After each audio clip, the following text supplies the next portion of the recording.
strategy which is well resourced to fight the scourge of gang violence in the Western Cape, Eastern Cape, Gauteng, and KwaZulu-Natal, where this problem is particularly located.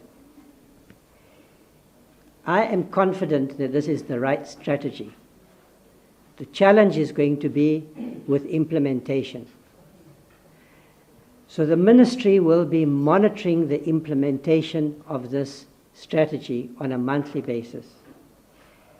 I can say that while we do not yet see the progress that is necessary, there is some evidence that we are beginning to make progress. I'm in constant conversation with the provincial commissioner, particularly in the Western Cape, Commissioner Patakile. I have regular discussions with the National Commissioner, the Deputy National Commissioner Musikili, who's here today. And I can say that in the Western Cape, prosecutors are now working with detectives on actual case dockets. I think that's a positive development. I can also say that the community structures and leaders that have surfaced in part through my engagements with communities when I visited the Western Cape are now working closely with the provincial commissioner, with the provincial government. I will be visiting the Western Cape in the new year to engage specifically with all the governmental actors, with communities, with the police, and I've had engagements with all the station commissioners, and I will also be engaging with the Premier Alan Winde, because the alignment of our efforts across the spheres of government, national, provincial, and local, will also be critical if we're going to see results in the fight against the gangs, and I see that they are now exacting their toll, particularly in areas of Gauteng, Westbury, and so forth.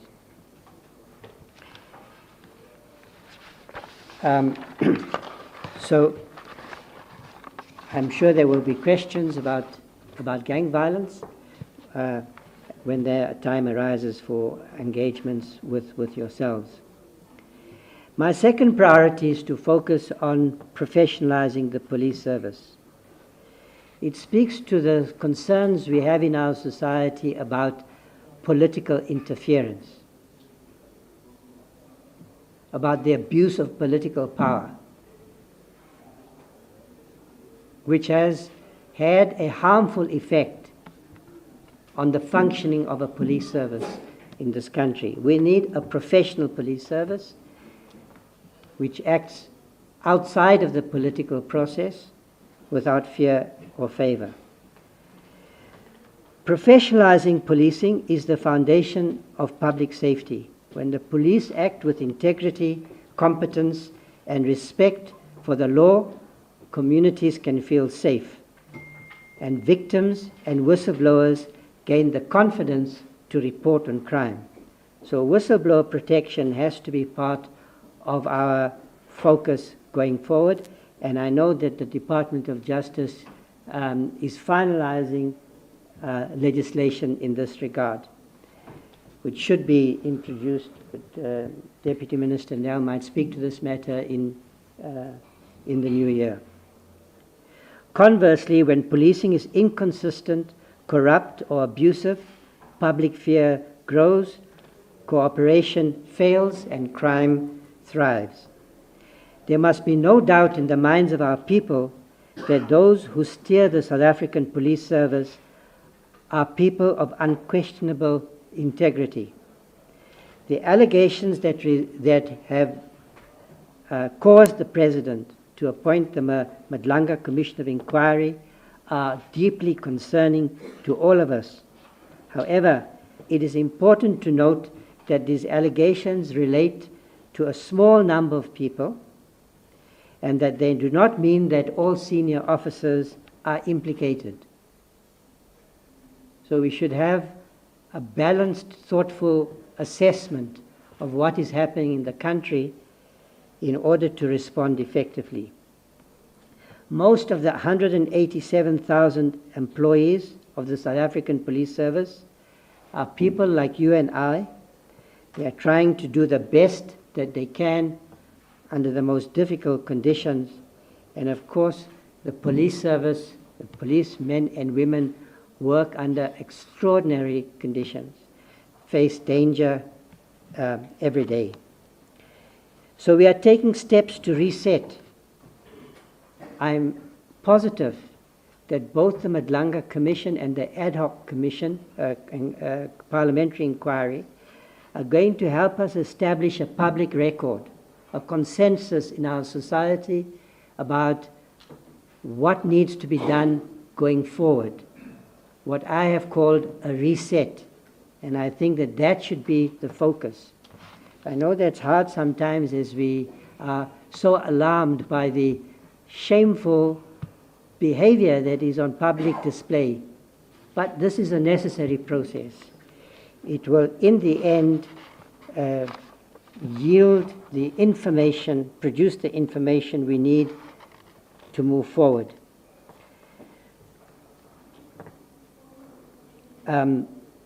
We are strengthening the South African Police Service internally.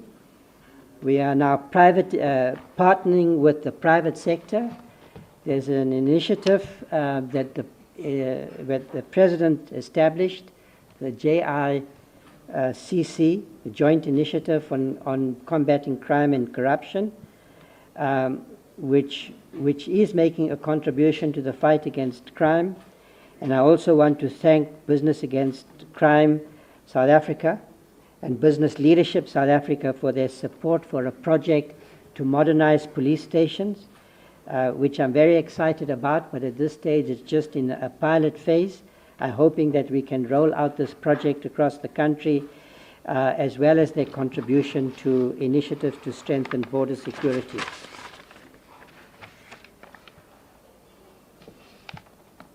Public trust can only be restored when there is no doubt about the integrity of the men and women in blue. Unfortunately, far too many honest officers are let down by colleagues who use their powers to enrich themselves. But there are also positive signs. Take the example of the officer who's employed in the DPCI, investigating the Tembisa matter, who refused a 100,000 rand bribe. Reported yesterday, I believe. So I want to take this opportunity to appreciate the approach of that officer. He sets an example for all our police officers, and it does demonstrate that there are people of integrity in the South African Police Service. We must also remember that many of our police officers are attacked in the line of duty. 41 members of the police service in the last 6 months were killed. 35 of them were killed while off duty. This demonstrates the vulnerability that they experience even when they are not in uniform, perhaps especially when they're not in uniform. We must and we will do more to deal with the challenge of improving the safety of our officers. Priority 3 is the implementation of this integrated crime and violence prevention strategy. So we must focus on prevention. All of us here know what conditions in the communities that we have grown up in generate crime, provide a context for crime to take root. So prevention is important. The strategy, which was developed by the Civilian Secretariat, Dr. Sibuye might want to take questions on that matter if there are questions on this strategy, but it has 7 core priorities: promoting early childhood development, reducing gender-based violence. I'm going to talk a little bit about that. Creating safe public spaces through urban design, combating substance abuse, strengthening local government capacity, rehabilitation of offenders, and improved coordination and data accountability. Now, we all know that these elements are important. Our challenge have always been in the area of implementation, and we're going to make another effort to infuse energy, resources, and effort into the implementation of this strategy to focus on prevention. Now, gender-based violence, the President has declared this a national crisis. We've implemented important policy initiatives over the last 30 years, but the results are disappointing because this is a deeply rooted societal problem, and obviously policing is not the only answer. But of course, those who are involved in, who are rapists, those who are involved in domestic violence, those crimes have to be effectively investigated and prosecuted. Now, one of the first things I did after my appointment is to request the Deputy Minister, Dr. Boshelo, to lead our efforts to understand where the implementation failures are. So I want to put a team together that she will lead. She, of course, already works with in the intergovernmental structures that focus on gender violence. She works with other ministers, but I've asked her to lead a team in the South African Police Service to assess where the gaps are and where we can improve. And I can indicate that an amount only last week of an additional amount of 40 million was allocated to victim empowerment, to strengthening our efforts at victim empowerment. And part of her responsibility will be to decide, or at least to recommend, how those funds should be utilized. Then with respect to firearms, access to firearms is, all the evidence shows, is a key enabler of violence. The police are putting a lot of effort in to identifying stockpiles of illegal weapons, but a lot more needs to be done.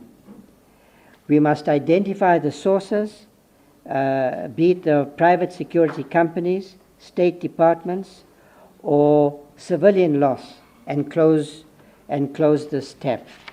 The guns that are being used to kill young people affected by the gang violence,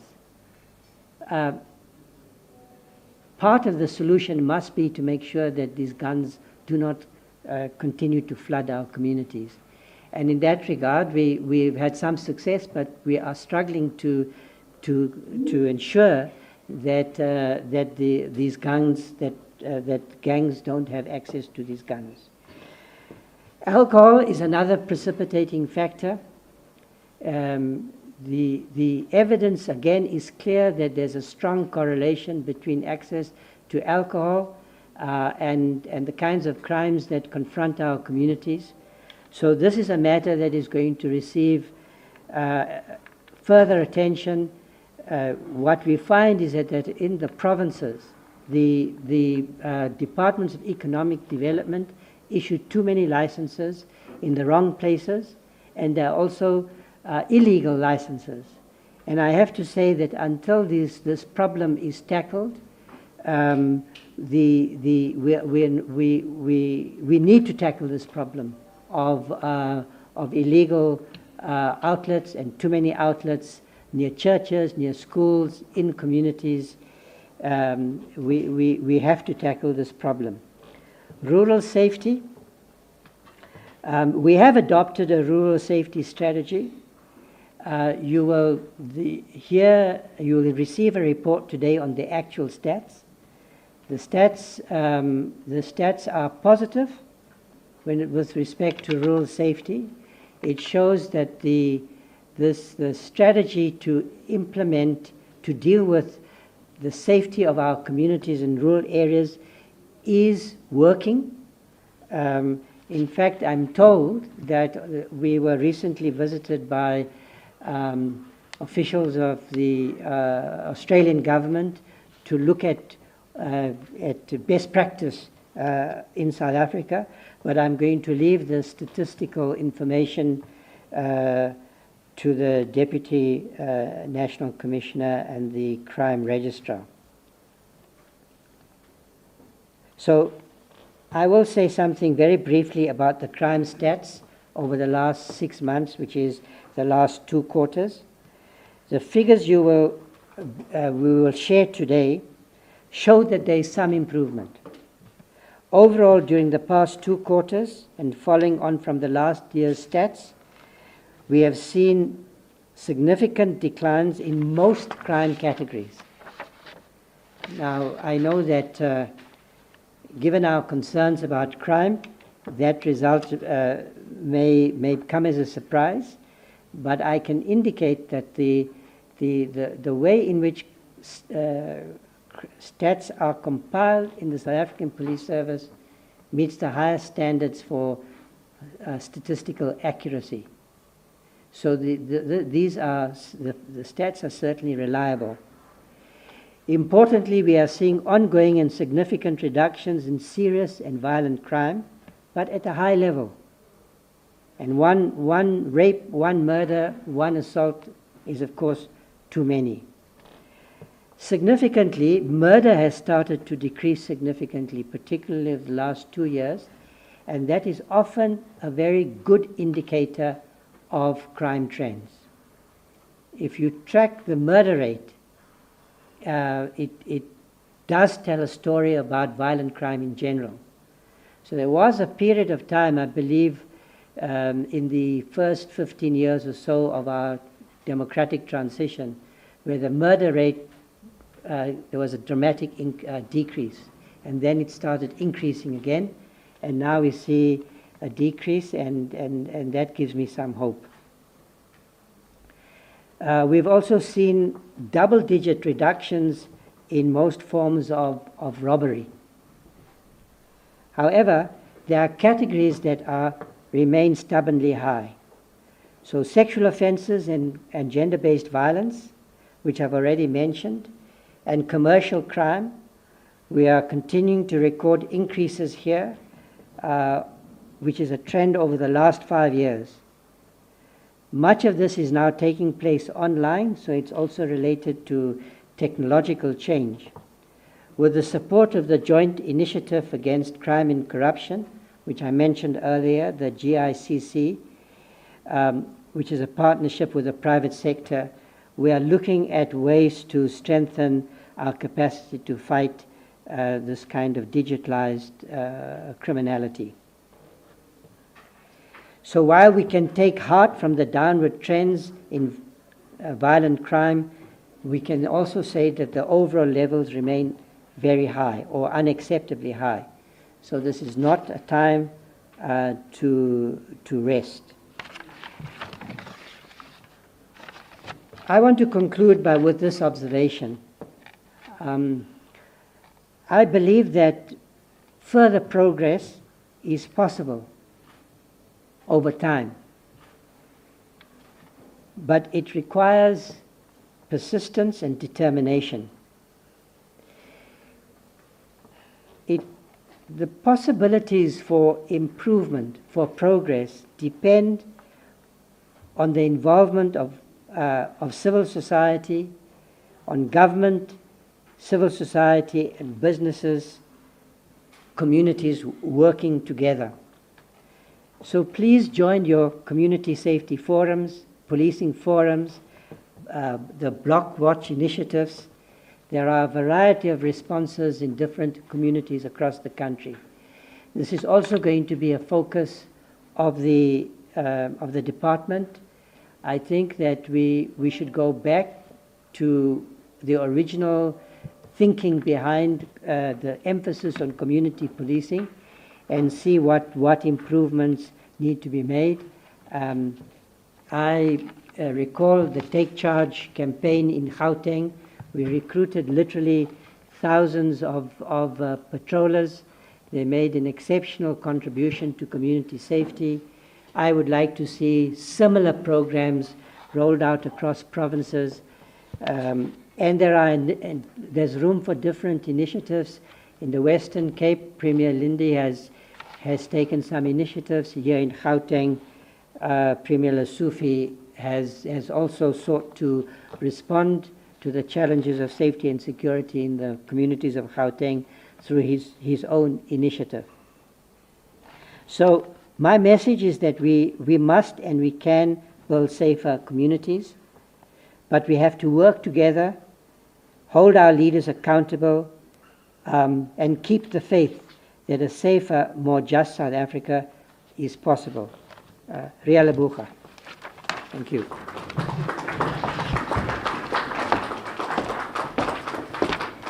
Thank you so much. That was the Minister of Police, Mr. Feroz Kachalia, placing emphasis on the need to intensify our efforts to tackle organized crime.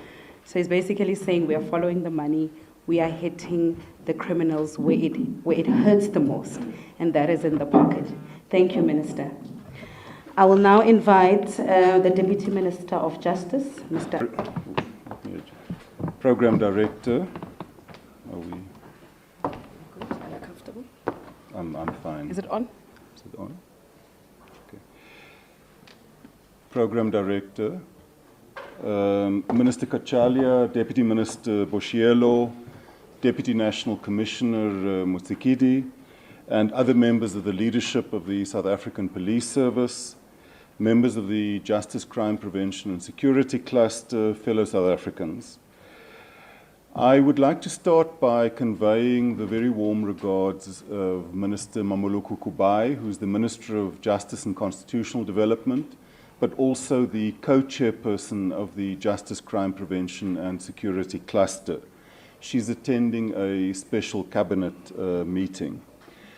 We'd like to thank Minister Kachalia for extending an invitation to the entire Justice, Crime Prevention and Security Cluster to be here today at the launch of the South African Police Service crime statistics. I think this sends a very, very powerful message that we as a cluster are united in action in fighting crime and building a safer South Africa. For us, these crime statistics are more than numbers. They are a very essential instrument in shaping our strategies to create safer communities. They provide evidence-based insight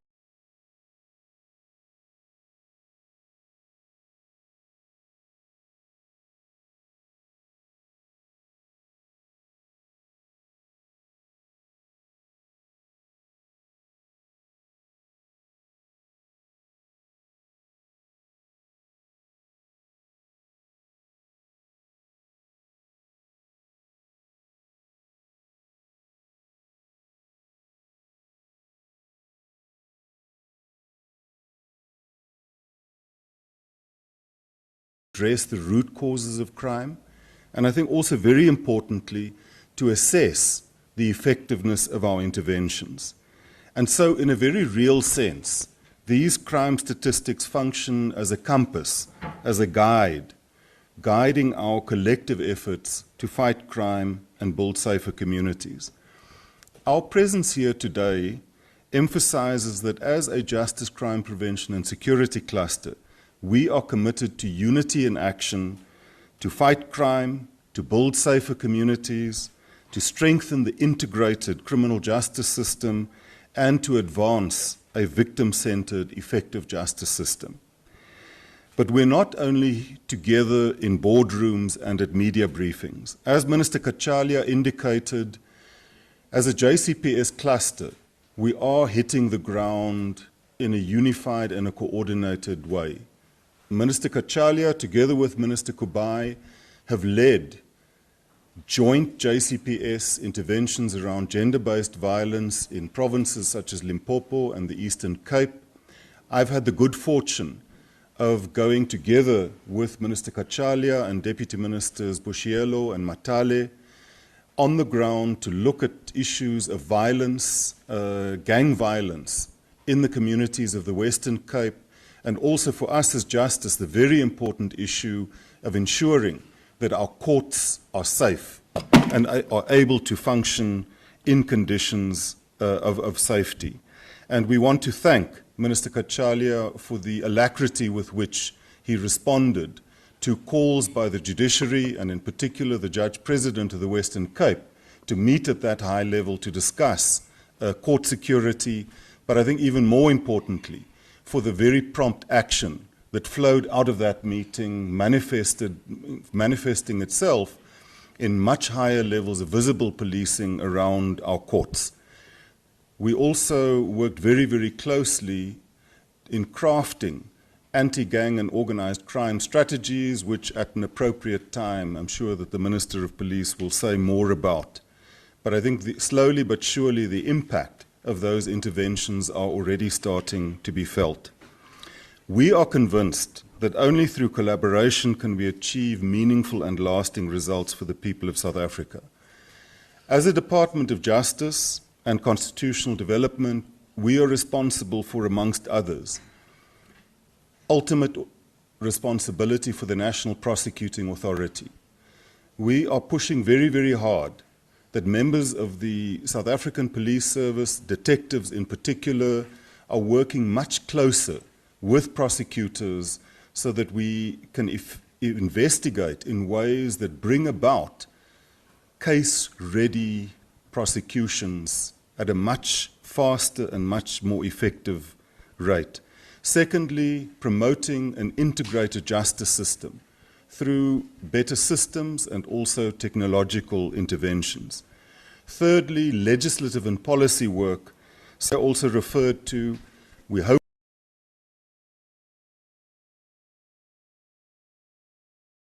very soon to be introducing one of our anti-corruption busting architecture and institutions as recommended by the National Anti-Corruption Advisory Council, which was chaired by Minister Kachalia in a different capacity. We're also supporting the judiciary to ensure that our courts deliver justice that is swift, fair and accessible, expanding and maintaining sexual offences courts, to support survivors and ensure accountability, to support the judiciary in reducing case backlogs that delay justice and undermine the credibility of our justice system, and working together with the police to ensure security, safety and security at our courts so that justice can be done and seen to be done without fear, favour or prejudice. But these statistics enable us as a Department of Justice, Crime Prevention and Security, and also other sister departments within the cluster, such as correctional services, such as home affairs, and also social development, to plan and to act with much greater precision. And therefore, in welcoming the release of these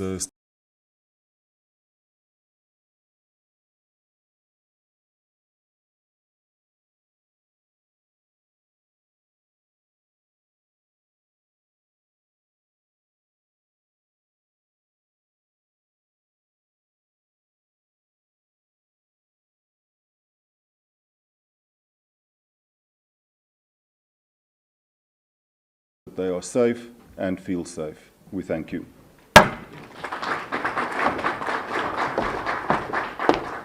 Thank you, Deputy Minister Nel, for that message of support. I'm now going to call upon the Crime Registrar, Major General Thulara Sekhukhune, to present the first and second quarter crime statistics.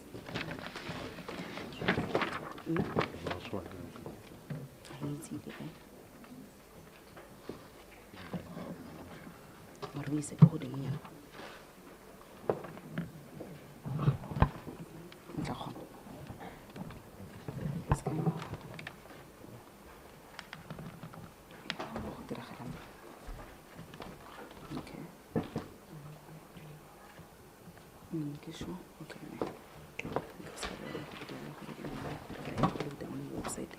Okay.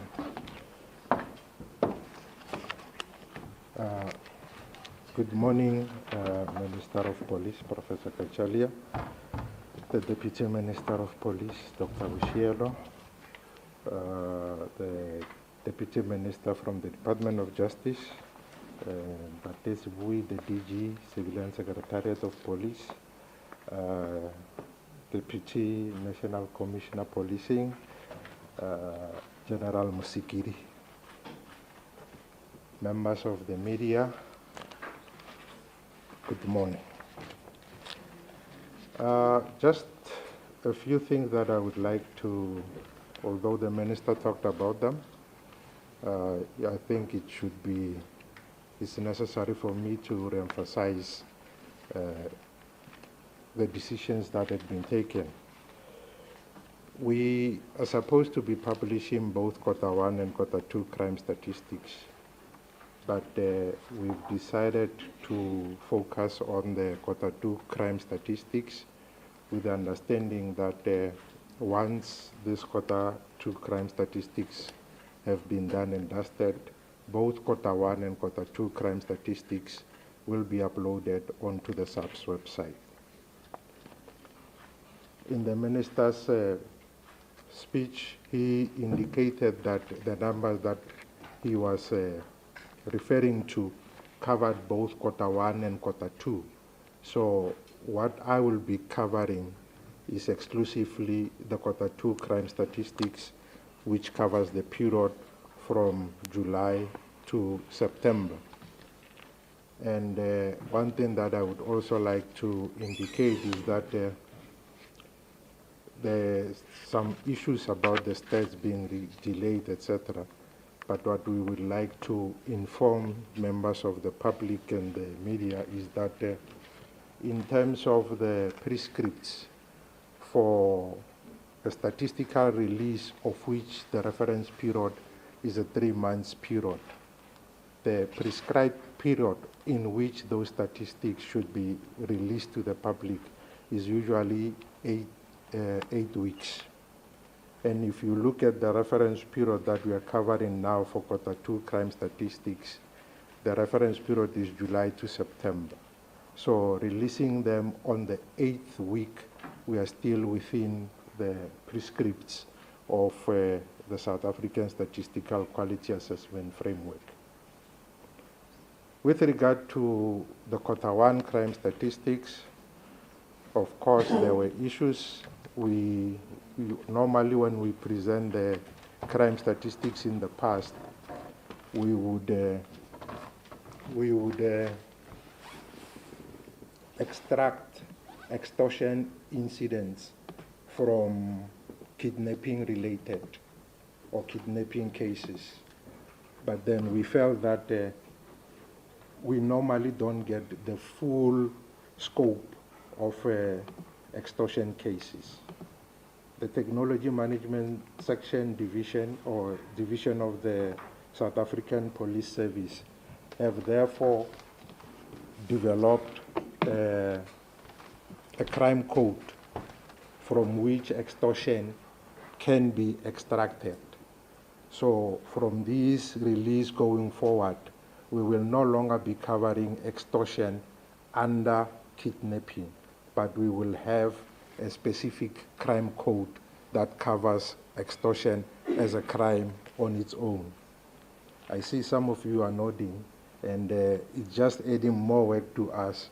I also would urge you that you should nod when we decide, based on statistical consideration, that a particular crime type is no longer of concern or is no longer covering the larger population, and therefore we will no longer be including it in the crime statistics.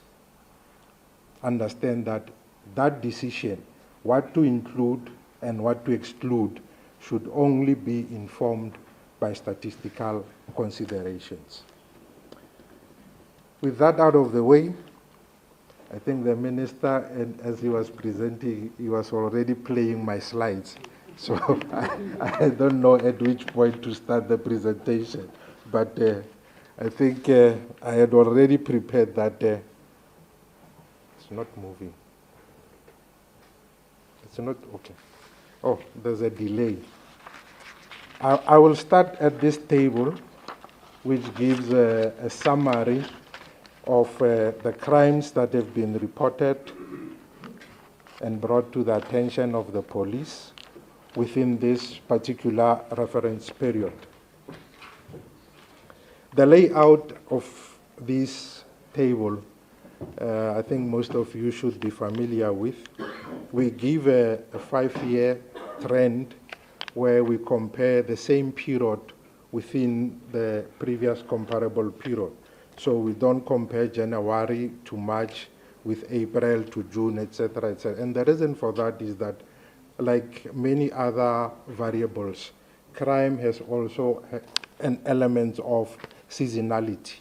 So if you're going to compare January to March and April to June, you will introduce elements of seasonality, and that will not necessarily lend itself to comparison. So that's why we are comparing the same period from one financial year to the next financial year. Again, I will only focus on the count difference because that gives you an indication of the direction of change in terms of a particular crime. The green color code indicates that that particular crime code is on the decrease, and the red color code indicates that that particular crime type is on the increase. That is for the 17 community reported crimes. However, when you consider the crimes detected as a result of police action, the desired trajectory of change is to have more and more people being arrested for crimes like abuse and use of alcohol and drugs, etc. So the desired trajectory of change for those particular crimes is that they should be increasing. I think that lays the background in terms of how we will proceed from here. We start with the murder. The current Q2, we have recorded 751 less murders compared to the previous period. In the previous period, we had 6,545. Currently, we are at 5,794, and the percentage reduction is 11.5. We then recorded increase in terms of the sexual offense, 22 counts more from the previously recorded 12,765 to the current 12,787. That is a 0.2% increase. Then attempted murder, we have also recorded an increase of 194 counts more. That is from 7,061 to 7,255, a 2.7% increase. Then assault, GBH, we have recorded a reduction of 743. Common assault, we have recorded an increase of 331. Common robbery, we have recorded a reduction of 363. And robbery with aggravating circumstances, we have recorded the reduction of 3,689 counts less compared to the previous comparable period. And the sum total of the contact crimes, we have recorded a reduction of 4,999. Now going to the breakdown of the sexual offenses, which we have already indicated that we have recorded 22 counts more, we look into the constituent crimes that make up this category of sexual offenses. They are made up of rape, sexual assault, attempted sexual offenses, and contact sexual offenses. And of these 4 crimes that make up the total sexual offenses, we have recorded decreases in terms of the rapes, 32 counts, 37 counts less, and sexual assault, 12 counts less. We then recorded increases in terms of attempted sexual offenses, 50 counts more, and contact sexual offenses, 21 counts more. Then moving on to the next category, which is the subcategory of robbery with aggravating circumstances. we have already indicated that that category has decreased by 3,689 counts. So the constituent crimes that make up this broad category of robbery with aggravating circumstances is carjacking, robbery residential, robbery non-residential, robberies of cash in transit, bank robberies, and truck hijacking. However, the three that I started with, which is your carjacking, robbery at residential and non-residential premises, based on the victims of crimes survey that has indicated that these are the most feared crimes, we have decided to give them a category and call them the trio crimes. And for the trio crimes, as I've indicated, we have recorded decreases across all the three crimes that make up the trio crimes. For carjacking, we had a reduction of 669, robbery at residential premises, a reduction of 864, robbery at non-residential premises, a decrease of 829, and the sum total of the trio crimes reduced by 2,362. Robberies of cash in transit, we have recorded a reduction of 16 counts. We did not have any bank robberies for the past 3 quarters of the second quarter. Hence, the number there is 0 and indicated as in a blue color code. Then we also had a reduction of 39 counts for truck hijackings. Then on the next slide, we have what are called contact-related crimes, which are made up of arson and malicious damage to property. We have recorded decreases in these 2 crimes, that is 61 and 870, and the sum total of the reduction for contact-related crimes is 931. For property-related crimes, we have recorded decreases across all the 5 crimes that make up the property-related crimes. Burglary at non-residential premises, a reduction of 1,721. Burglary at residential premises, a reduction of 3,407. Theft of motor vehicle and motorcycle, a reduction of 871. Another reduction of 2,027 for theft out of motor vehicle, and stock theft also observed a reduction of 429. And the sum total of the reduction for property-related crimes is 8,455.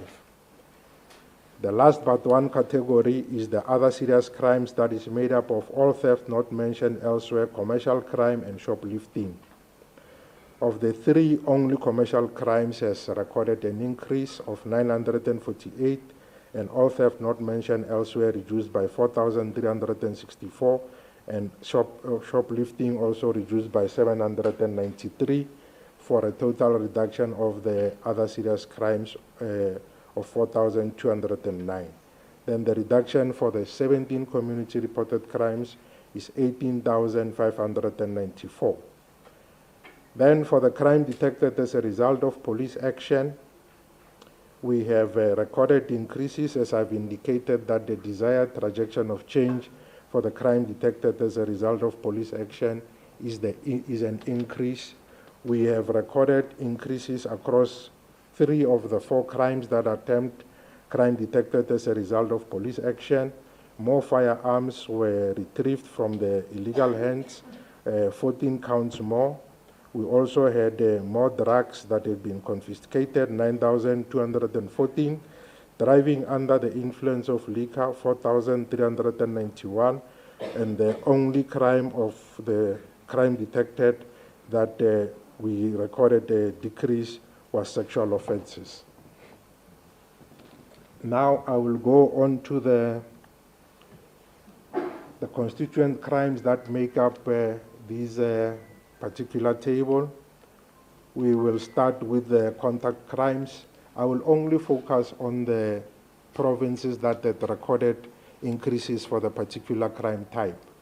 When we take into consideration the contact crimes, which are made up of your murder, sexual offenses, etc., and then doing a provincial comparison of the 9 provinces, we only had recorded increases in 2 provinces, which is the province of the Northern Cape with 146 counts, and the Western Cape with 183 counts more. Then the sum total, as I've indicated in the previous slide, the contact crimes reduced by 4,999. And one of the things that we have also added, but we've been adding it for some time, is the last column, the last row at the table there. We also look at the percentage contribution of a particular province to the total of the particular crime category. When you look at contact crimes, the province that is contributing the most to the contact crime is the province of Gauteng, which contributes 26.4%, followed by the province of the Western Cape with 18%. KwaZulu-Natal is number 3 with 17.4%, and the Eastern Cape at number 4 with 10.6%. Then for the top stations, in terms of the contact crime, I will only touch on the top 5 stations. The top 5 stations for the contact crimes are made up of only 2 provinces, that is your Western Cape and KwaZulu-Natal. And 4 of the top 5 stations are in the province of the Western Cape, and only 1 from the province of KwaZulu-Natal. And these are number 1, maybe explaining the table. On the first column, we have the position of that particular station when you take into consideration the total number of stations in the country.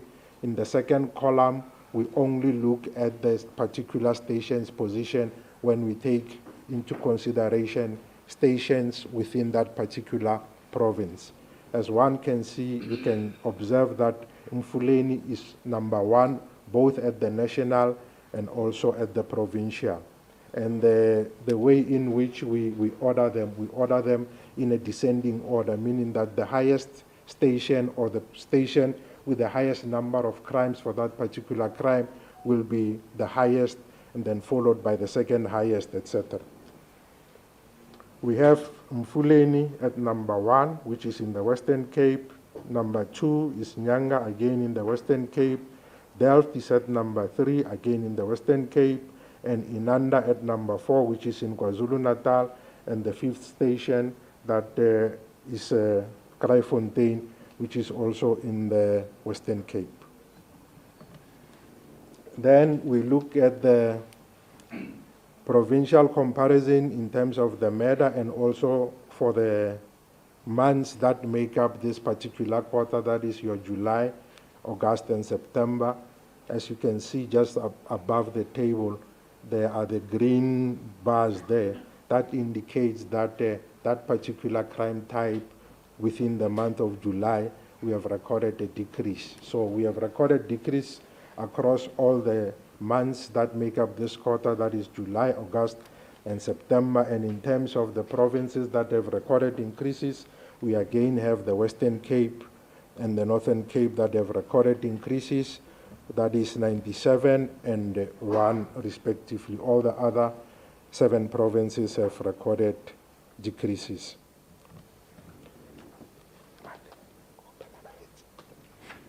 Then on this slide, in the previous slide, we just took the raw numbers for the murders that have been reported in the Republic of South Africa. But we also have an understanding that different provinces have different populations. So in order for one to be able to compare apples to apples, we need to bring into consideration the population of those particular provinces. And we use the mid-year population estimates that have been obtained from Stats SA.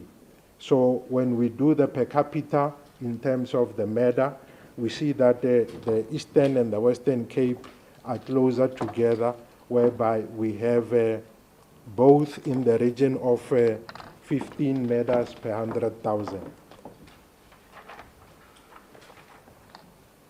KwaZulu-Natal is at number 3 with 10 murders per 100,000.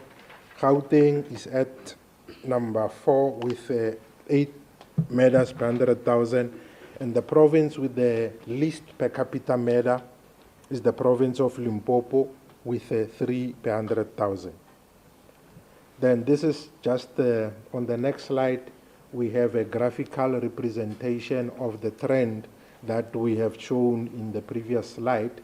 And the table at the bottom left, it just gives you the population figures and also the ratios. And the color coding of the maps is guided by the intensity, or the higher the murder rate. So you can see that the coastal provinces, which is your Western, Eastern, and KwaZulu-Natal, are mostly the provinces where most of these murders are happening. And as I've already indicated, Limpopo, which is the lightest of all the provinces, is the province with the least per capita murder of 3 per 100,000.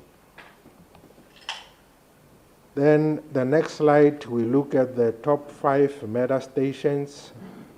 These are made up of top 3 stations are in the province of the Western Cape again. Number 1 is Mfuleni, number 2 is Kraaifontein, number 3 is Delft. Then you have GP at number 4, which is in Gauteng, and then Gugule 2 at number 5, which is again in the Western Cape.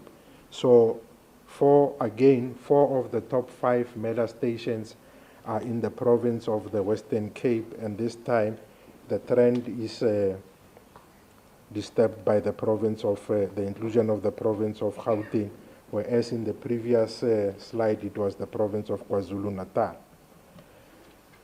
Then we drew a sample which is representative to try and look into what are the causative factors of the murders that we are observing.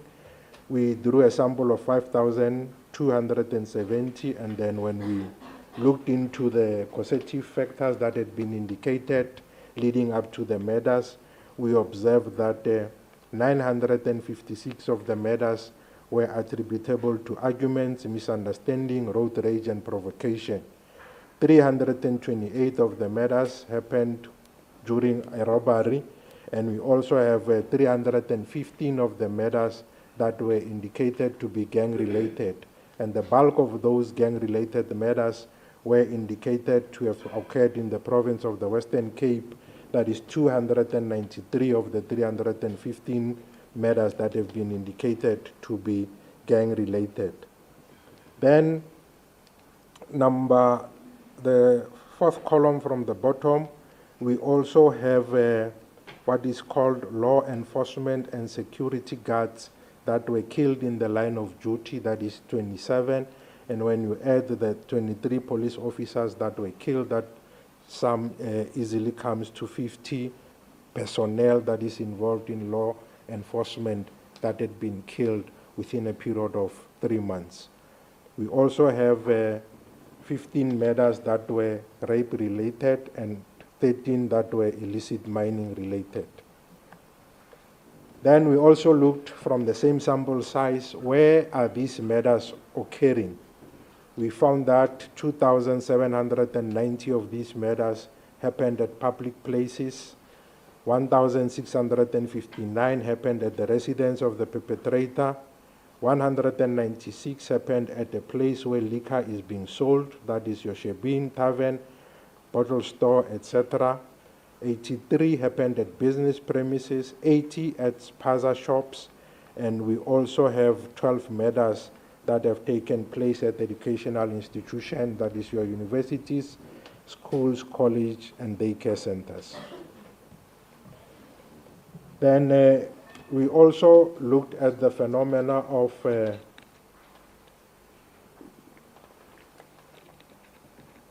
multiple murders.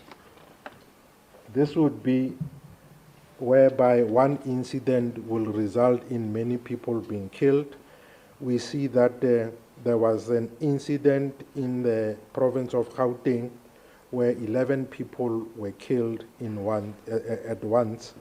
And we also have the Western Cape has the number of double, triple murders above all the provinces. We have 2 murders in one incident in 76 incidents in the Western Cape, 20 where 3 people were killed in one sitting, and then 4 again where the 4 people were killed. So in the Western Cape, we had 228 victims that were killed in multiple murder incidents, and these resulted in 100 dockets. This is just an elaboration of where these 11 victims were killed. It was in the Mahalis, whereby it was a possible illegal mining related. The 6 murders happened at a tavern killing, and this incident, which was in Olivenhout-Bosch, also resulted in 8 attempted murders. We also have 5 victims that were killed in Cullinan. It was a taxi related because the people were accused of stealing taxis. They were taken to Cullinan, then killed, assault and killed, and then set alight in a taxi. Now, we then look at the weapon of choice in the commission of these murders. And again, I want to caution that this does not imply that there is a one-to-one correlation between the number of bodies and the firearm. With these just indicate incidents where people were killed with a firearm.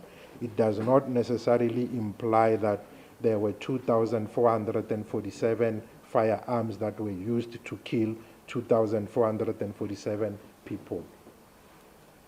Firearms were used in 2,447 of the murders, knives in 781 incidents, sharp instruments in 450, blunt instruments in 219, and somebody would ask, what are body parts? We mean fist, kicking, and whatever body part a person can use to be able to inflict harm on another person. It's not like a person would take a person's heart and then beat the other person with. It's not anything like that. Then we have stone bricks that were used in 94 of the murders. Then we move on to the murders of police officials. In the current quarter, we had 23 police officers that were killed. That is 5 counts more compared to the previous comparable period. And of these 23 police officers that were killed, 19 were killed while they were off duty, and 4 were killed while they were on duty. Then we also looked at the murders on rural communities. What we observed in the rural communities is that we had 12 murders that met the definition of attack on rural communities. And the breakdown of these murders, or the profile of the people that were killed, was 4 incidents where employees were killed. 6 of the people that were killed were residents on the farm, and 1 farmer was killed. And in the other incident, the status of the person who passed on was not specified. Then moving on to the rapes, we had 4 provinces that have recorded increases in terms of the rape, and these are the Eastern Cape with 109 counts more compared to the previous period. The second highest was in Mpumalanga with 59 counts more compared to the previous period, 49 at Limpopo, and then the Northern Cape with 22 counts.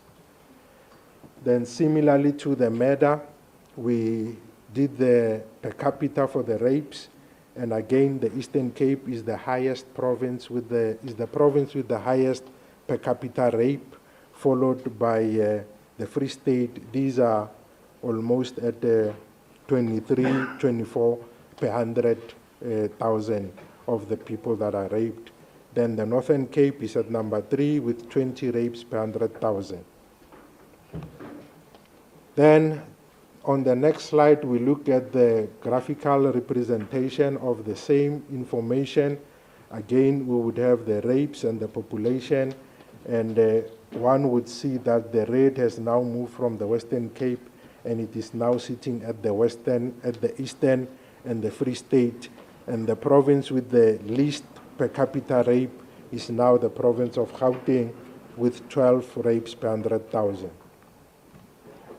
Top stations in terms of the rape, we have the top 5 is Thohoyandou, number 2 is Inanda, number 3 is Plessis Liar, number 4 is Umlazi, and number 5 is Lusikisiki.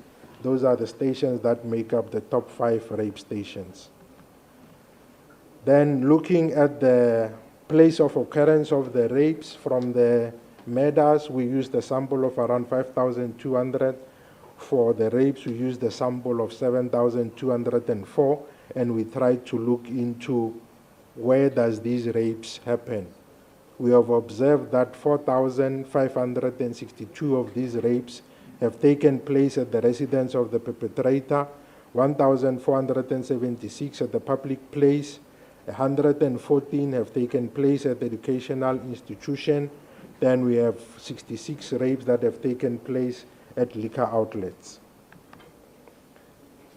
On this slide, we now look at the use and abuse of alcohol and drugs in the commission of mostly social crimes or your contact crimes. We see that 7,358 of these crimes were committed either before the crime was committed, the people were drinking alcohol, meaning that alcohol was involved in one form or another, either before or during the commission of the crime. And then drugs were involved in 237 incidents. Of these, those that were alcohol involved were 259 were murders, 424 attempted murders, 1,278 rapes, and 5,397 assault GBH incidents where alcohol was involved. Then drugs were involved in 137 rapes, 12 attempted murders, and 79 assault GBH. And at the bottom, we now look at confirmed places where alcohol has happened, where these crimes have taken place. 196 of these murders have taken place at places where alcohol is being sold, 350 attempted murders at such facilities, 66 rapes, and 3,995 assault GBH. Then we also looked at the murders and rapes at educational premises. We have 114 rapes that have taken place at the educational premises and the 12 murders. The breakdown of the rapes is that 69 have taken place at schools, 14 at special schools, and 16 at daycare centers, and 15 at tertiary institutions. The 12 murders almost exclusively took place at the schools, and 2 have taken place at the tertiary institution. Then on this slide, we look at the perpetrator-victim relationship in terms of where the murders happened. It's a three-way table whereby on the first column you look at the type of the school, and then you cross-tabulate the victim and the perpetrator. We see that of the murders that had happened at schools, the victims were learners in 3 incidents, and so were the perpetrators. At tertiary institution, we see that the one incident of murder, the victim was a learner, and so was the perpetrator, and in one incident, the status of the victim was unspecified. Then the rapes, we have seen that 16 have taken place at a daycare center, 69 at schools, 14 at special needs, and 15 at tertiary education facilities. Then for the rapes, I'll just talk of the schools incident. We had 39 learners that were raped at schools, and at the same time, the perpetrators were also learners. And the total number of rapes that had taken place at the educational institutions is 114. Then looking at the domestic violence related, this would be instances whereby there's a kind of a domestic relationship between the victim and the perpetrator, either ex-wife, ex-husband, ex-girlfriend, etc. We had 261 of the murders that had taken place where there was a relationship between the victim and the perpetrator, and of these, 134 victims were female, and 127 of the victims were male. Then we also had 931 incidents of rape, whereby there is that kind of a relationship, and 889 of these rapes, the victim was a female, and then in 42 incidents, the victim was a male. Then I will move quicker now because we just now at the subcategories of robbery with aggravating circumstances. I will talk to the provinces that have recorded increases only. For carjacking, we have the province of the Northwest that has recorded an increase. The others have recorded a decrease. Then on the next slide, we look at the robbery at residential premises. The province of the Northwest is the only one that has recorded an increase, and the other provinces recorded decreases. Then robbery at non-residential premises, 2 provinces that have recorded increases is the Free State and the Northern Cape, increases of 12 and 13 respectively. Then robberies of cash in transit, of the 9 provinces, 2 have recorded increases, and the Northern Cape had the same numbers as in the previous comparable period. Then when we look at the modus operandi of the cash in transit robberies, we see that we had 24 incidents. Of these 24 incidents, 14 happened while the armored vehicle was on the road, and this was in the province of KwaZulu-Natal with 4 counts, Gauteng with 3 counts, the Eastern Cape and Free State with 2 counts each. For cross pavements, we had 9 incidents, and this was in the Western Cape, 3 counts, 2 counts in Eastern and KwaZulu-Natal. Then we also saw that the method by which the armored vehicle was stopped, it was shot at and then subsequently bombed, and then in the other incident, it was bumped into and then subsequently bombed. Then we had 3 provinces that had recorded increases in terms of truck hijacking, that is your Free State, Limpopo, and Mpumalanga, and the increases are 1, 2, and 4 respectively.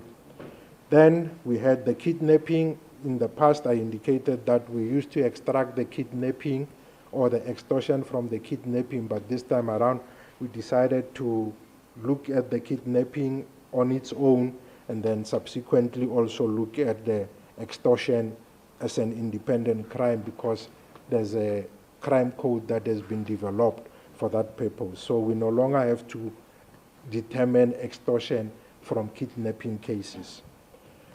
We see that of the 9 provinces, only 3 recorded decreases. That is your Eastern Cape, Northern Cape, and the Western Cape, and all the other provinces have recorded increases in terms of kidnapping. Then we then looked into the details of extortion in the next slide. We tried to look at the types of extortions that were implemented. We see that if you look at the first column, the type of extortions, we looked at the financial extortions, protection rackets, blackmail, other, and then cyber extortion. We observed that 284 counts were financial extortion, and the modus operandi was that people were either hit or assassination related. That is in 70 incidents. Ransom was demanded in 60 incidents. Then we also have misuse of power and corruption in 57 incidents.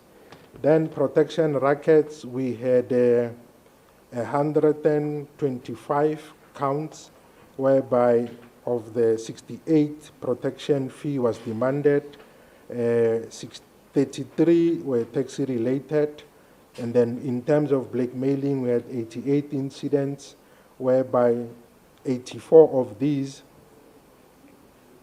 it's 90, I can't see that properly, I think it's 95.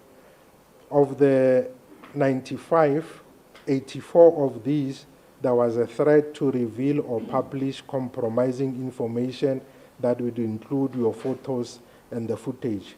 And the breakdown per province is indicated in that particular slide. So for the first time, we have extortion as an independent crime, unlike in the past where we would look for extortion under kidnapping.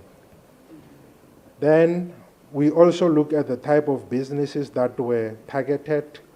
We see that in 33 incidents, it was taxi related. That includes both your Uber, Bolt, and private vehicles.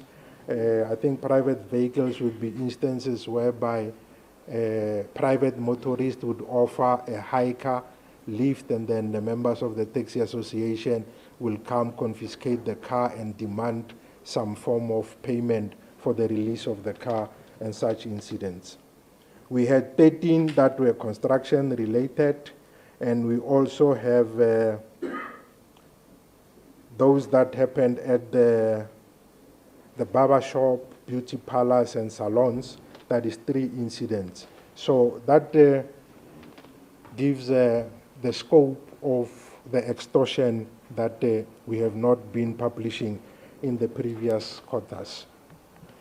Then we also look at what are the core diversions. This will be incidents which require the presence of the police that are not necessarily the core of policing. This would be instances like guarding of exam papers, matches, football matches, rugby matches, etc. So these are incidents that in some instances take away the police from their core mandate, which is to prevent crime, and now they have to go and be implemented at these facilities. We have 1,282 of these incidents that were termed as peaceful, which required police to be present, and also 555 which were unrest related, which requires the presence of the police. And both peaceful and unrest, the majority or the bulk of those happened in the province of KwaZulu-Natal. And this is just a summary of the national crime picture. It will come later. It is a summary of the national crime picture when compared to the provinces. It gives you at a glance how has the national or the country fared in comparison to the 9 provinces, and what was the direction of change for the respective crime. For instance, for the murders, we have indicated that only the Northern and the Western Cape have recorded increases, and we see that on the first row, only Western Cape and the Northern Cape are color-coded red, and the rest of the provinces are color-coded green.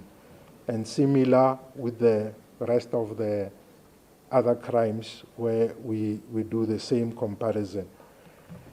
And then on the last slide, we have the QR code, which can then be scanned for one to access the full presentation on the SAPS website, and both quarter 1 and quarter 2 will be made available on that website. And I think that was the last of my slide.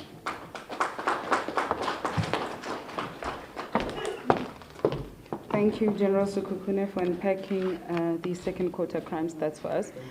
Colleagues, just a reminder that the first quarter is already uploaded on our website, and I've also shared it on the media groups. I'll now invite Lieutenant General Musikidi just to obviously tell us what police have been doing during this period. So she will cover the period starting from the 1st of April to the 31st of September, and she will highlight the key successes and takedown operations. Thank you.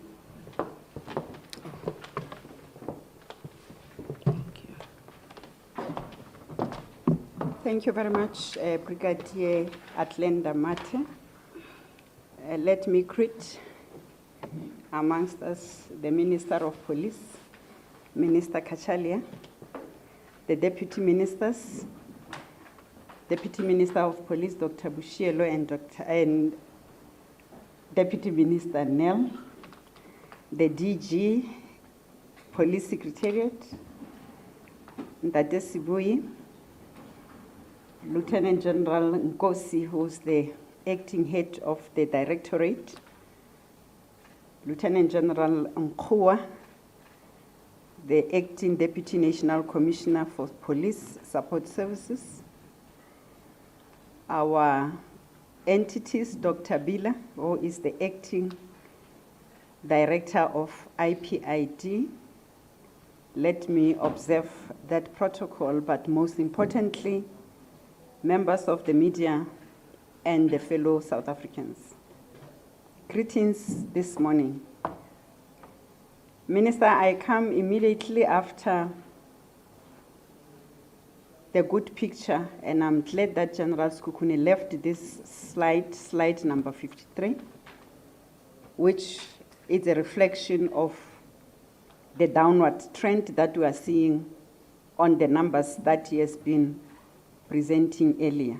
Allow me, Minister, to indicate that in just a few days ago, we have received 3,558 newly trained officers, which is more boots on the ground, that we are sure that when we start to have them on the ground, this green picture will be where we want it to be.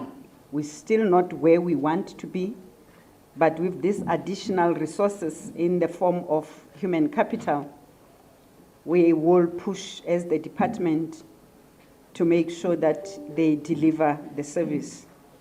We are in the midst of our safer festive season operations, which are currently in a full swing. It is all hands on deck as men and women in blue are working closely with other law enforcement agencies to continue and claim the authority of the state in every corner of our country. We have indeed entered a period of heightened police operations to ensure that people of South Africa are and feel safe this festive season. The crime statistics that has just been communicated to ourselves reflects and revealed that the picture that it's showing, it shows a relentless fight to keep the people of this country safe. We are not where we want, as I've indicated, in terms of the numbers, but we are surely like to see further reduction of cases reported and detected, as well as a lot more greener graphs indicating a downward trend. This shows that we are going somewhere, and we are feeling the difference through our weekly integrated, multidisciplinary and multi-sectoral operations, commonly known as Operation Shanela. I must hasten to reflect as well that Operation Shanela goes hand in glove with other national interventions that we see across the country. The numbers that have just been shared, I'm going to reflect on the inputs of our responses in reflecting how the police operations were undertaken in the period under review. In so far as the arrests are concerned of these numbers that we are seeing, Minister and members of the media, allow me to indicate a notable numbers between these two quarters, wherein from the 1st of April until the 31st of September 2025, we have recorded 413,583 suspects that were arrested. During the same period, 3,442 firearms were seized during the operations. Alcohol remains a cause for concern. Of course, the abuse thereof is one of the driving factors behind a lot of contact crimes. In response to this, police closed and shut down 11,975 unlicensed liquor premises. During these operations, 18,656 suspects were arrested for selling liquor without a valid liquor license. During these operations, the following seizures, confiscations, and recoveries were recorded by the South African Police Service.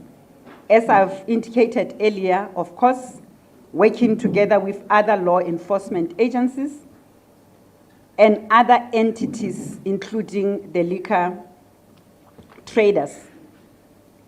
500 million in cash was confiscated. 5 million in cash was seized. 208 million rands worth of contraband seized. 1,686 stolen or hijacked vehicles were recovered. Drugs worth millions, ranging from ecstasy, cocaine, and mandrax were seized. Of the total arrests during this period, majority of arrests that I have reflected on these drugs are persons that were arrested for possessions of drugs. This includes 64,356 suspects arrested in this period. Furthermore, throughout the country, in all 9 provinces, criminals are feeling the full might of the law and do not have anywhere to hide. A breakdown of the key arrests that I will reflect on includes murder and attempt, wherein 7,479 people were arrested or suspects were arrested. Rape and attempted rape, 5,317 suspects were arrested. Dealing in drugs, 8,552 suspects were arrested. This is the hard work throughout the 9 provinces, from Eastern Cape to Western Cape to KwaZulu-Natal, and where we are today, police remain resolute and there is no turning back. Minister, I'm reflecting on these 4 provinces because we know this is where we are focusing and putting a lot of energy as they are high crime or hotspot provinces. With the hard work between ourselves and Department of Justice and Constitutional Development represented by DM Nel, we managed to bring to book, through convictions, a total of 7,415 accused who are now serving time in prison, and the breakdown is as follows. People that are serving life sentences is 477, with 111 for murder, and 149 of those are serving sentences for rape. 40 years and more imprisonment, we have 34 accused persons were sentenced, and 22 of those are for murder and 7 are for rape. 84 accused persons were sentenced to between 30 and 39 years of imprisonment. Of the 84, 28 is for murder and 27 is for rape. 614 accused persons were sentenced between 20 to 29 years of imprisonment. Of this total, 238 were convicted for murder and 275 were convicted for rape.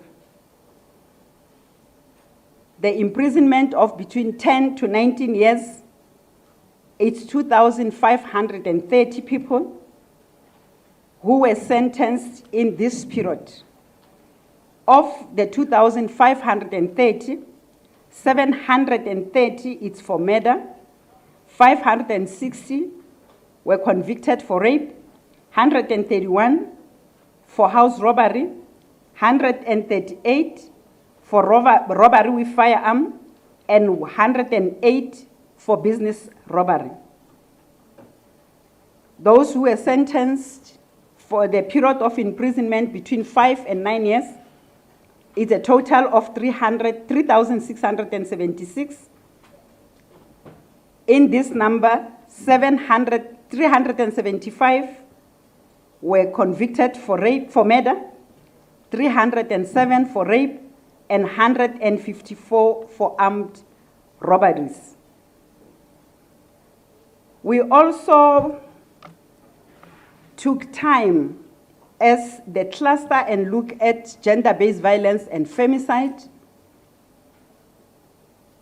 We had the 90-day blitz, and in this period under review, a total of 1,550 GBVF perpetrators were convicted.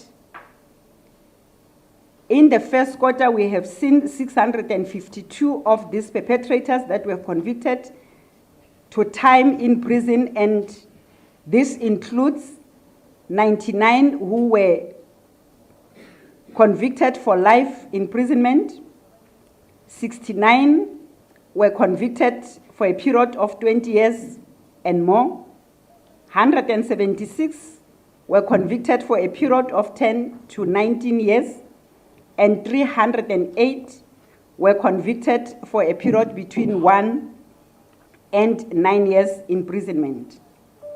During the second quarter of this financial year, 898 GBVF perpetrators were also convicted for time, and this includes 132 who received a life imprisonment, 112 20 years and above, 201 were sentenced to a period of 10 to 19 years, and 443 were sentenced to a period of 1 to 9 years. The first figures that I've provided is for quarter 1, and this is for quarter 2 of this financial year. I will be doing injustice if I'm not giving a breakdown of the highlights that were recorded in different provinces during the period under review. These are noteworthy and major takedown operations, as Brigadier Mati has indicated. In the Western Cape, where we have ongoing gang violence, the Minister have highlighted on this, and also highlighted that we do have numerous interventions in this province and will continue to do so.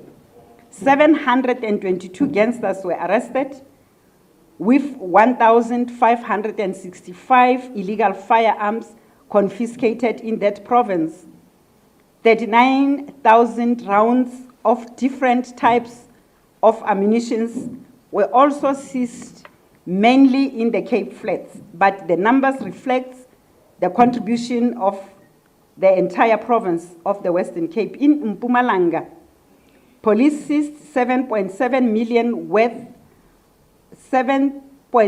million rands worth of drugs, and a crystal meth drug lab worth 350 million that was shut down.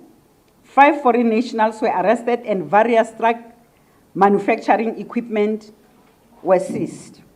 I earlier made the reflection of the arrests that we arrested people that were in possession of drugs. Minister, the question that always follows when we provide these figures is, what about the kingpins? What about the drug labs? This reflection of what happened in Mpumalanga is in response for that level 3 to 5 of the organized crime value chain.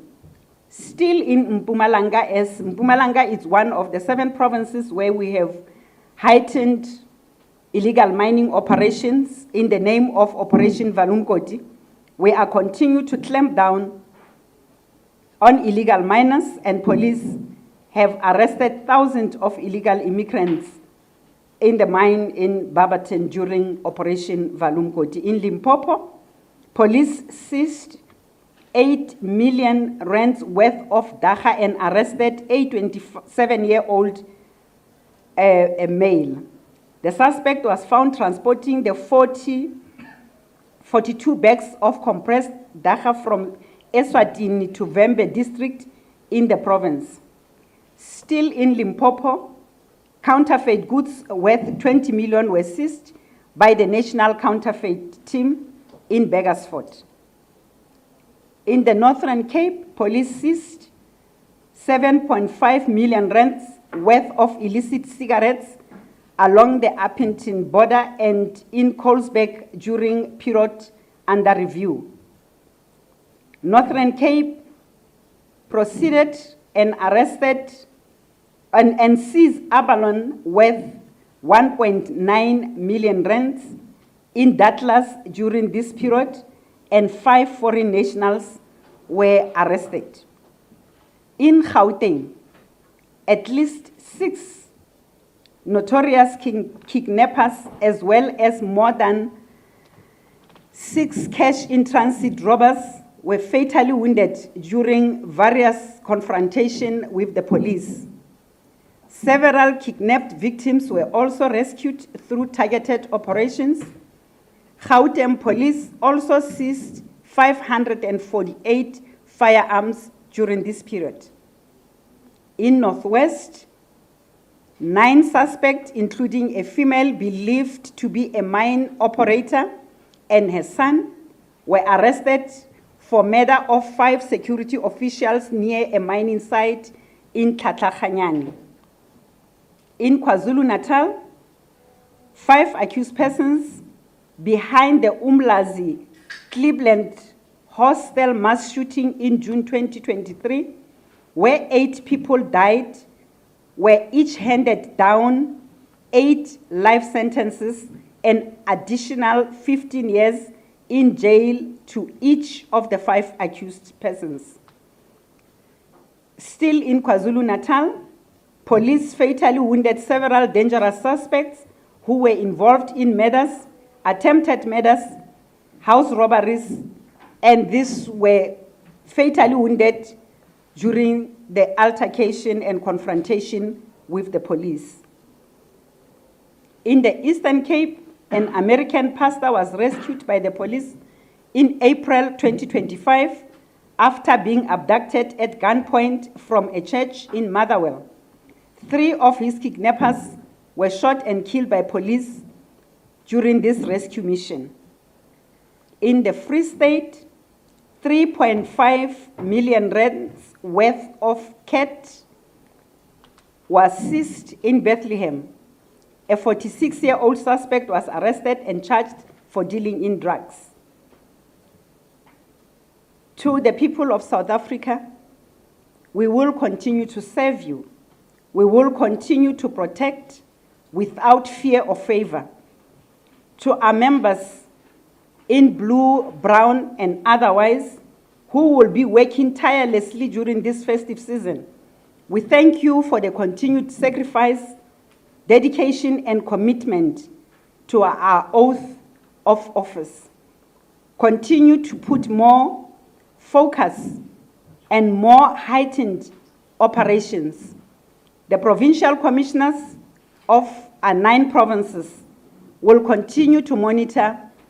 As I always say, Minister, during this time, very limited of operational members go on leave, just as to make sure that the entire South Africans enjoy their festive season.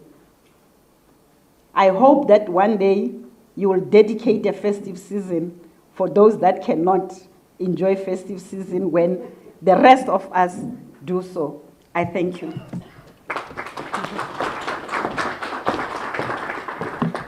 Thank you, ladies and gentlemen. That was Lieutenant General Musikiri. I'll now open the floor for questions. I'm sure the media houses have a lot of headlines this weekend. We gave you a mouthful, ne? No questions from the floor? Oh, okay. All right, I'll take that question. Is there a microphone? Okay.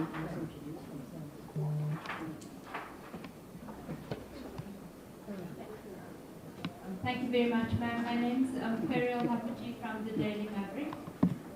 What a hopeful presentation there. Thank you so much. I wanted to ask two questions. Given that professionalization is a priority, when do you anticipate a leadership reshuffle of the top ranks of the police service? And both of the horror inquiries unfolding at the moment reveal the risk of criminal infiltration at the level of police procurement. Are you going to wait for the Madlanga Commission of Inquiry to be completed, or have you started looking at sealing up the clear holes there? Thank you so much. Any other questions? Okay.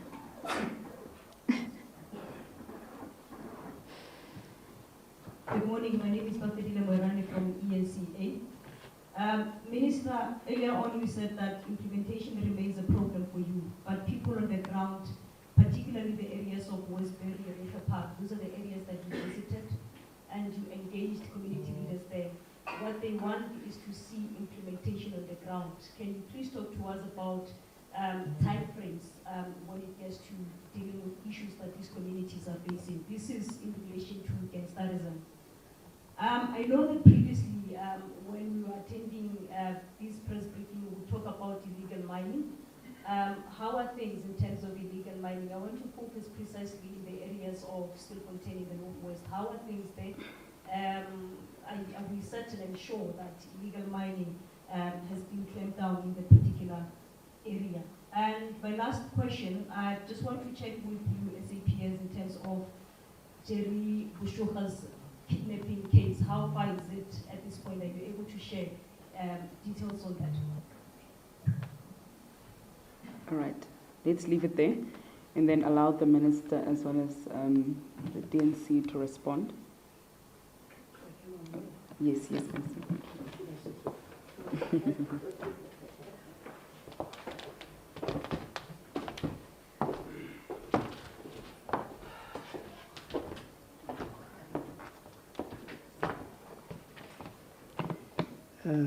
Thanks for the questions, Farrell. So, professionalization is a comprehensive project to think about ethical standards, about how police are recruited, how integrity is managed in the organization, how discipline is enforced. It includes questions about the proper relationship between the ministry and the police management and so forth. So a process like that will produce a leadership that can lead the professionalization agenda. I am not focused on what you call reshuffling, but where it is necessary to take steps to deal with corruption, to enforce discipline, to ensure that professional standards are adhered to, that those steps will be taken. Yes, the evidence before the Madlanga Commission as well as the ad hoc committee confirm, even at this stage before those processes have been concluded, that we are faced with a problem of infiltration by cartels. Now, I don't think that, and of course it includes infiltration of the the procurement systems. So I don't think it's appropriate to wait for an undefined period of time for both of those inquiries to be concluded before action is taken. And I can indicate that I have asked my office to look at what reforms are required, what changes are required in the procurement system. I'm in discussion with the National Commissioner on that matter. Obviously, I have to approach this matter with some care because both the Commission and the ad hoc committee are focusing on systemic reform, not just making findings against individuals. So I also don't want to preempt those processes.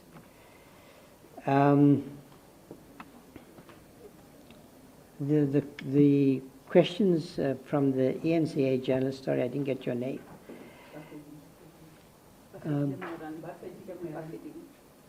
Wait, morning. So yes, you're quite right. I visited Westbury and Reiger Park. My impression is that, as I've said, I do not think that that this problem is under control as yet. The police are putting in the effort. We do have, as I said, a strategy. Now let me take the comments I made earlier about prosecutors working with the investigators at station level. That's happening. Investigations will take time. Making sure that we have the intelligence information we need to dismantle these gangs will take time to rebuild. Gang violence has deep sociological and historical roots in many communities. And the problem is multidimensional. It's not an accident, I think, that if you take, say, the 13 high gang areas in the Western Cape, when you take Westbury and Reiger Park, these are poor communities. They have problems of unemployment, inadequate service delivery.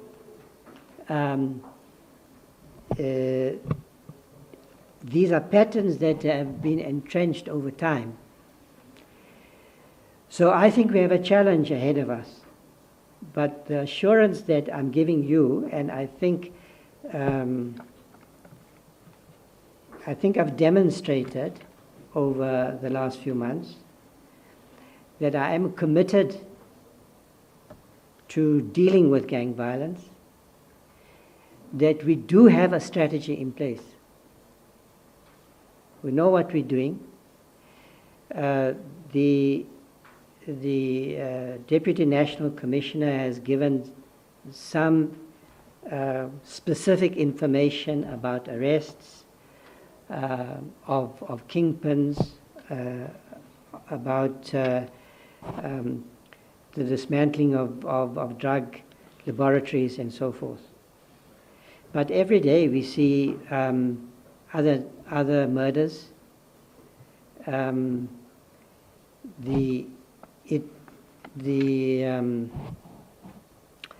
Young people are being recruited by well-resourced gang leaders. Young people, by the way, who are not even teenagers in many cases, who are vulnerable to recruitment because the economic alternatives are not available. So there is no quick fix. There is no panacea. There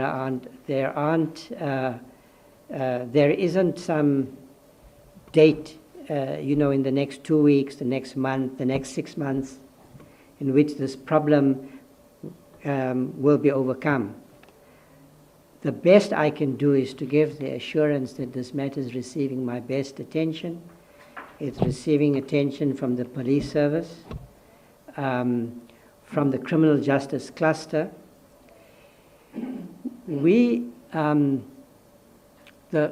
A significant amount of money has recently been allocated to the CARA funds. That's in addition to the police budget. I'm not sure it would be right for me to mention the figure. So the problem isn't money anymore. We not only have a strategy, we have a strategy that is to which the government has committed large resources. And by the way, it's not just gang violence. We have identified organized crime as a priority. It's a cabinet decision. And that means that the security cluster now has the ability to influence cabinet decision making, to influence the budget process, to ensure that organized crime receives the attention that is needed. It's not the answer that that you're expecting, perhaps, but it's the best answer that I can give in the circumstances. The illegal mining program, I'll ask the Deputy National Commissioner to speak to, but it's an ongoing program. It hasn't terminated, and it has achieved significant results. But let me ask the General Musikili to add.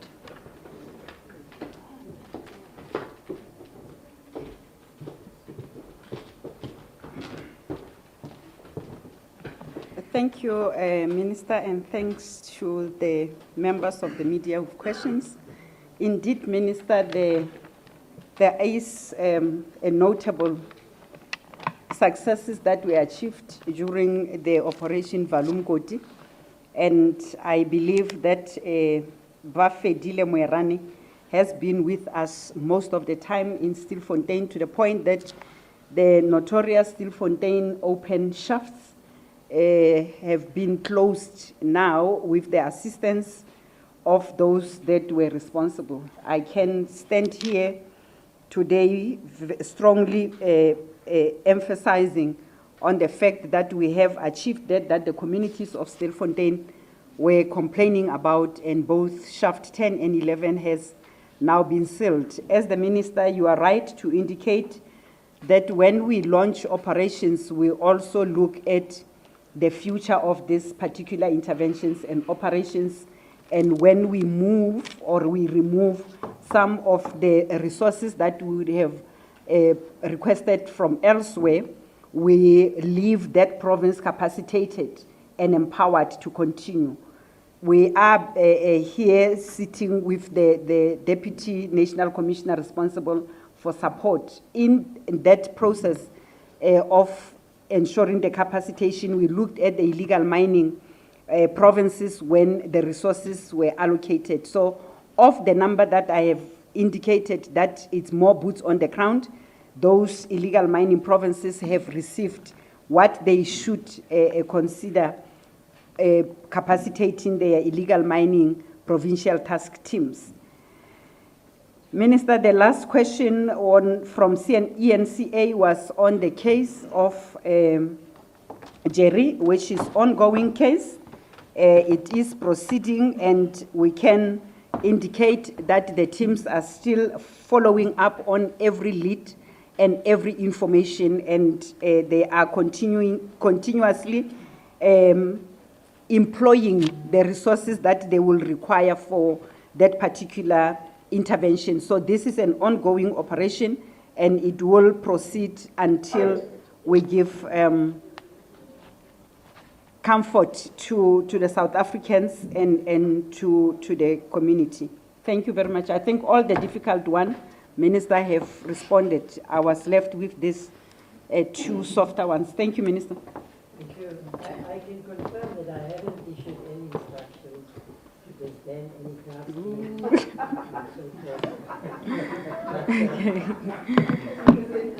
Okay, colleagues. But if I get good advice to that effect, I might. Okay, can we get this is the last round of questions because I think it's been a very long day. Colleagues, last round. Pizzo? Yes. Thank you so much, You must wait for the 31st of December. Then you can report on the commission. Yes? Proceed. Thank you so much, Brick. Lieutenant General Pitso Molemane Kindness. Where is Tiger? January, we launched a massive campaign, asking the media and the community members in Stelfontein, but even across the West, the whole country, looking for a fugitive tiger. What is he? We haven't had anything for the past 10, 11 months. Thank you. Next question. Good morning. Alpha Ramshwana here, a journalist at Eyewitness News. I believe we have a representative from IPID. I want to ask about the 2023 report, which was sent to the city of Ekurhuleni on the alleged unlawful contract between the EMPD and a company owned by Rosmusi Cat Matlala. Now, that report recommended disciplinary action against Brigadier Julius Mkhwanazi for allegedly entering that unlawful contract between the EMPD and the city. I want to know, what do you make of the city's reluctance or refusal to implement that recommendation? Mkhwanazi was only suspended 2 weeks ago, but the report came out in 2023. I just want to know your response to that. Thanks. Okay, next question.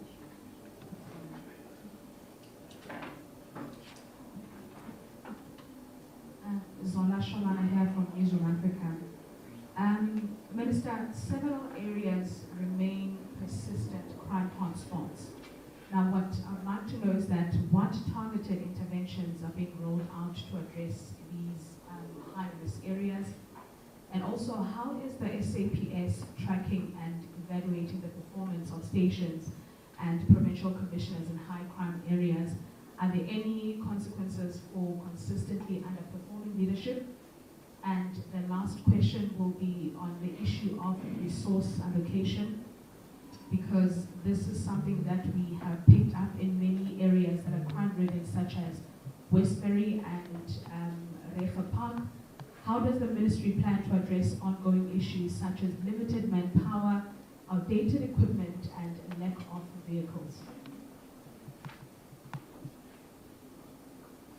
That's the last question now. Thank you very much. My name is Calvin Hula. I work for SABC News. I have two questions. The first one, yesterday we got a complaint from two of your members.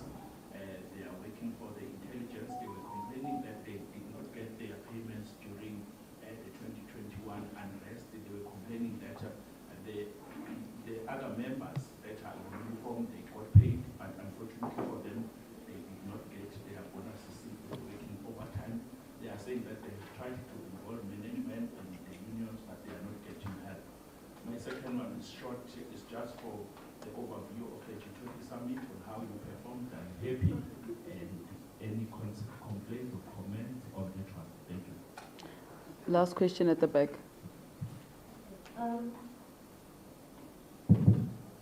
We have two questions from Paul. Paul is attending the briefing virtually from Bloomberg. This is a question for Minister. Lieutenant General Mkhwanazi said in his testimony to the Madanga Commission that the Office of the National Commissioner, by virtue of the power it wields, is the target of the organized crime gang. While the Commission is still to give us its findings, what is being considered to mitigate the vulnerability? The second question is on the increased profile of extortion crimes. Does this mean these crimes are replacing or supplementing crimes like cash in transit, which has shown a sharp decline over the past few years? Is that all? Okay. Okay, that was the last round, colleagues. We won't be taking any more questions. No. It's been a long day, sorry.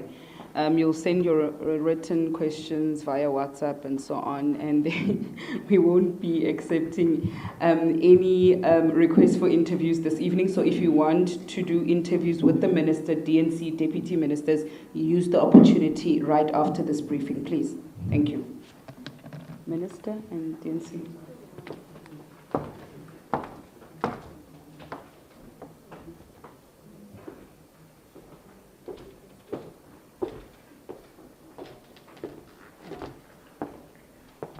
We've got the head of IPID here. Do you want to take the IPID question? Yes, he must. Yeah, okay.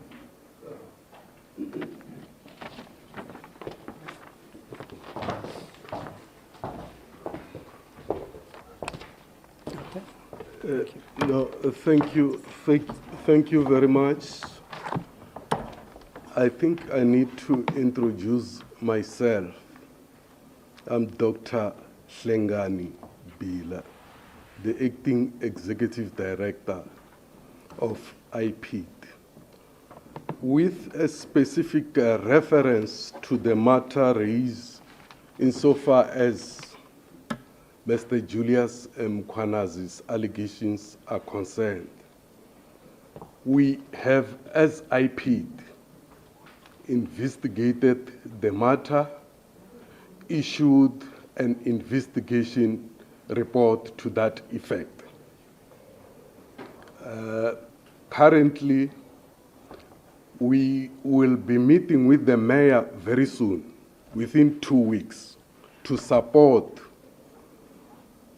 the municipality to implement the departmental recommendations by IPID. There is a second leg which talks to the issue of criminality. We are at the last phase of conclusion of our investigation. So basically, IPID has done what it should have done, and we have made recommendations, and of course, we can give 100% assurance that there will be consequence management insofar as the matter is concerned. Thank you, Minister. They did act in Ekurhuleni against Mkwanazi. They've taken action against him. Not yet. Not yet. Thank you. I was just asking because I thought I'd seen a report that Ekurhuleni Mkwanazi. I want you to not confuse them. That one, I mean, yes, that one, I mean, I'm waiting for action to be taken if it hasn't been taken. I mean, it's shocking. His relationship with Matlala and those blue lights. I don't know what that fellow was up to. So we want to see action. And of course, the IPID investigation must make recommendations for further action. And of course, the management and leadership of Ekurhuleni have to deal with this matter. And until we get to a point where there is a response in such cases, we will not get control over this problem of criminal infiltration into law enforcement agencies. Now, the colleague from Newsroom Africa asked all the difficult and important questions. So, if you look at the figures, it's very clear that there are indeed hotspots. The 4 provinces, Eastern Cape, I worry a lot about the Eastern Cape, Gauteng, Western Cape, in KwaZulu-Natal. Of course, we have crime everywhere, but those are the 4 provinces. And then the figures show there are about 30 stations where every type of violent crime appears in those top 30 stations. So I have said to police management, and I'm sure they have been doing so to some extent, if we focus on the 4 provinces and those 30 stations, concentrated effort by all the law enforcement agencies, by the NPA, by all 3 tiers of government, then we should indeed, as your question suggests, be able to improve even on this picture. So my point is that it's not the whole country that needs concentrated policing. If we should focus on hotspots, we should target.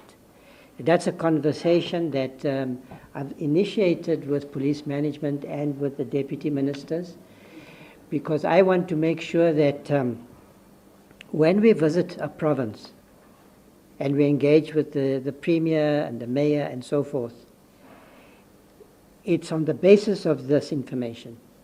We will then look at each station and what needs to be done. Obviously, there are variations from station to station.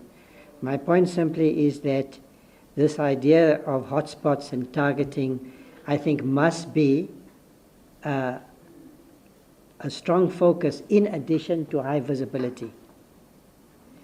So that's what I want to do. Now, you also raise the important question of how we're tracking performance at station level, and I would link it with the answer I've just given.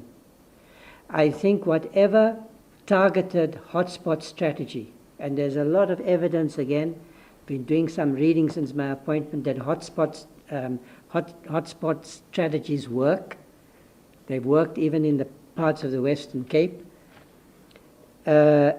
In addition, we need to track performance at station level.